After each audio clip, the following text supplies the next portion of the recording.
താമരശ്ശേരി ചുരത്തിൽ കൊക്കയിൽ വീണ് ഒരാൾ മരിച്ചു. വടകര സ്വദേശി അമൽജിത്താണ് മരിച്ചത്. ചുരം 9-ാം വളവിന് സമീപം പുലർച്ചെയാണ് ഈ സംഭവമുണ്ടായത്. വിവരങ്ങളുമായി രാഹുൽ കെ.വി. ചേരുന്നുണ്ട്. രാഹുൽ, എപ്പോഴാണ് ഈ അപകടമുണ്ടായത്? സംഭവ സ്ഥലത്ത് വെച്ച് തന്നെ മരണം സ്ഥിരീകരിച്ചു. എന്താണ് കൂടുതൽ വിവരങ്ങൾ? 1:30 ഈ അപകടം സംഭവിക്കുന്നത്. 23 വയസ്സുകാരനായ അമൽജിത്താണ് മരിച്ചത്.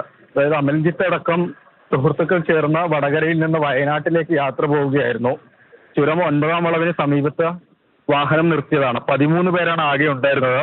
അപ്പോൾ ഇവിടെ വാഹനം നിർത്തി അമൽജിത്ത് മൂത്രമൊഴിക്കാനായി പുറത്തേക്ക് ഇറങ്ങിയെന്നാണ് സുഹൃത്തുക്കൾ പറഞ്ഞത്.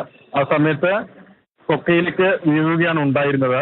ഉടൻ തന്നെ ഫയർഫോഴ്സിനെ വിവരം അറിയിച്ചു. കൽപ്പറ്റയിൽ നിന്നെത്തിയ ഫയർഫോഴ്സ് സംഘമാണ് അമൽജിത്തിനെ പുറത്തേക്ക് എടുക്കുന്നത്. കൊക്കയിലേക്ക് വീണതുകൊണ്ട് വീഴ്ചയിൽ തൽക്ഷണം തന്നെ മരിച്ചു എന്നാണ് മനസ്സിലാക്കുന്നത്. എന്നാലും ഫയർഫോഴ്സ് സംഘം എത്തി അമൽജിത്തിനെ പുറത്തെടുത്ത് ഇപ്പോൾ താമരശ്ശേരി താലൂക്ക് ആശുപത്രിയിലാണ് മൃതദേഹം ഉള്ളത്. ഇത് സുഹൃത്തുക്കൾ ചേർന്ന് വിനോദയാത്ര പോകുന്നതിനിടെ വാഹനം നിർത്തി മൂത്രമൊഴിക്കാൻ ഇറങ്ങിയ സമയത്താണ് വിധത്തിൽ ദാരുണമായ അപകടം. രാഹുൽ, എന്തായാലും ചുരം 9-ാം വളവിന് സമീപം പുലർച്ചെയാണ് ഈ സംഭവം ഉണ്ടായത്.